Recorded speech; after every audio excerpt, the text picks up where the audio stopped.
tahay dhageystayaal idil ahaantiiba sidii aad ku maqlayseen hordhaca idaacadda madasha furan maanta waxaa lagu dhawaaqay doorashadii Kanada. Ra'iisul Wasaare Mark Carney ayaa ku dhawaaqay in doorashadu ay dhacayso maanta wixii ka bilowdo ilaa 28 oo la codeyn doona haddii eebaha awoodda la yiraahdo uu idmo.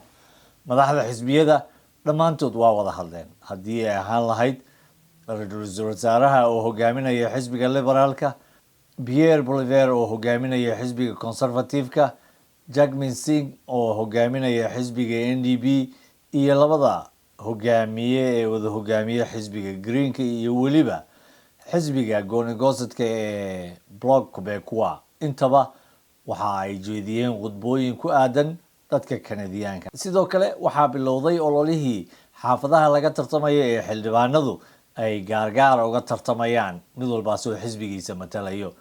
xaafadda Edmonton Griesbach ee magaalada Edmonton oo aan qiyaas ahaan u aragnay inay tahay xaafadda Soomaalida ugu badan ay ku nool yihiin ayaa waxaa maanta ku dhawaaqay doorashadiisii xildhibaan Blake Deserje.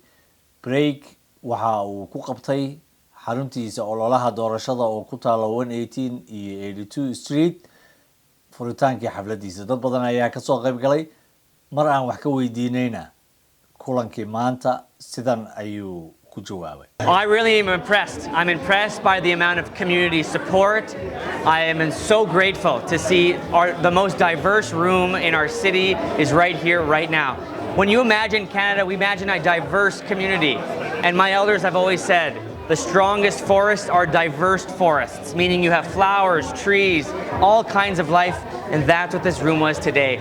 We had Canadians from every walk of life, every single community, and every single kind of representation in this room today. I know that together we can win this because we're united. It's the kind of Canada people came here for, and it's the kind of Canada we're going to fight for. Blake ayaan sidoo kale weydiinay fariinta uu u dirayo bulshooyinka ku dhaqan Edmonton Griesbach. My message to the good people of Edmonton Griesbach has always been this: hope, unity, and love. Positive campaigns are rare in Canada, becoming more rare. I want to show Canadians that we can have a positive campaign, we can unite Canadians, and we can win with a positive, united campaign. We know that can be possible because we did it here before. In 2021, that election seen this riding flip from the Conservatives, who were very divisive, very hateful, and didn't want to see our community unite. We defeated them with our message of love, unity, and a kind of Canada for all. And we know it's able to win, and we know with that message again, we can win it again. Ma aanan hilmaamin in aan xildhibaan Blake weydiino tartankan maanta bilowday fariinta uu Soomaalida Griesbach ku nool u dirayo. My message to the Somalian community in Edmonton, Griesbach, and right across Alberta is just a message of gratitude. A gratitude message to say that you've come and you've built something really special here in Edmonton, and it's something that's special not just for the Somalian community, but for all of us. I have learned so much, not just from my relatives, not just from other Canadians, but I've learned so much from the Somalian community in particular. They've shown us that when you come together, even against all odds, you could win. That's something the Somalian community knows as well. They know what it means to come together to help other people. They know what it means when a community member asks for food, for shelter, or for help. They know that a community is the one that's going to help them, and the community are those who are going to make sure that no one is left behind. The Somalian community is a strong, hopeful, loving, positive community, and that's something we're building too. We want to show the world that when we come together, Somalians, Canadians, First Nations, Indigenous, that we can win together. We don't have to race to the bottom together. We don't have to divide our communities to win. We can come together to win. That's my message to the Somali community of Alberta. Sidoo kale waxaa xafladda ka soo qayb galay dad kala duwan sida uu sheegayay xildhibaan Blake. waxaa joogay dhowr qof oo Soomaali ah oo uu ka mid yahay xildhibaan Shariif iyo shakhsiyaad kale. waxaan la kulanay Cabdixakiin Yuusuf Khayre oo isagu ka mid ah dadka Soomaalida ah ee muddada dheer deganaa dalkan Canada. waxaana weydiinay aragtidiisa ku saabsan doorashada. What about the Chama?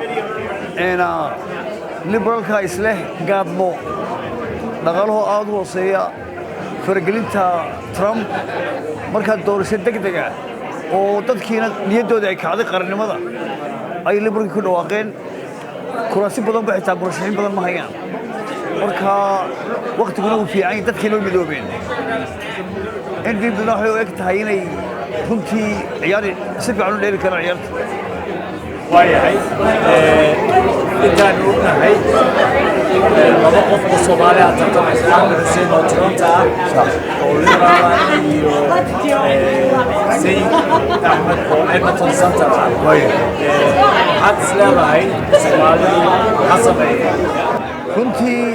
runtii anigu waxaan u dheelaa xagga gobolka Alberta NDPdan ciyaarsiiya markii hore kamaan xabiiba iska heshanaaday doorkii hore liberalka marka codka waa la isla beegtaa xisbiga federaalka marka Axmed Xuseen wasiirkii ka qaaday Soomaalidii Axmed Xuseen record fiican buu lahaa marka waxaad moodaa xisbiga liberalka inuu dhaqaaqayo xagga aanu Soomaali soo dhaweynaynin anigu marka NDPdan dhisaya qof walba waxaan doonayaa Soomaaliyeed horta in ciyaarta laga qayb galo haddii aanad nidaamka dawladnimo ka qayb galin lumayaan bad noqonaysaa waana inaad codkaaga meel isla waafaqdaan taasaa micna samaynaysaa dad badan oo aan inaga badnayn mujaahidiintu aad bay powerful yihiin marka NDPdu xitaa haddaanay dawladda saamayn ku yeelan iyadoo imika dawladdu waxay minority liberal waxyaalo badan bay NDPdu tartay dentalka waxyaalo badan waa xisbi aad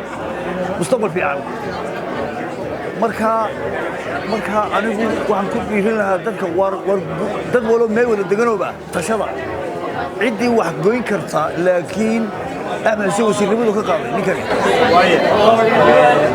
Edmonton xaafadda gaar ahaan kiisu hadda wareeg uu ka tartamayo waa xaafadda Soomaalidu ugu badan ay degan absolutely waxaad isleedahay Soomaalidu waxaan leeyahay xisbiga NDPdu waxyaalo waxa jiro moral dadka musliminta naga yara dhaxiya arrintaas waa arrin gaar ah laakiin waa xisbi danaha guud minimum wage-ka badbaadada deegaanka isdhexgalka bulshada waa xisbi muddo dheer dadka guryaha ugu imanayaan iyagu xisbiyada kale soo doonan maayaan 89kii Toronto $5 bay koreen nasi waa xisbi runtii dadka soo dhaweeya oo saameyn badan leh marka laakiin waxaan dadka Soomaaliyeed war tashada idinku oo horta group ahaan laakiin xisbigan waa xisbi aad xildhibaan Shariif sama Haji NDP weeyaan halkan laga doortay Alberta marka xisbigan waa xisbi saas mustaqbal gabadhaasi inantii number 3 bay dhaafin markay sharaxday marka Soomaalida ugu badan way degantay kursigan waa inaynu mujxitaan meeyarkii baa isu sharaxay imika federaalka xitaa kuraasida dawladda soo hadaynu midowno Soomaali waa inay isla dhaantaa jamac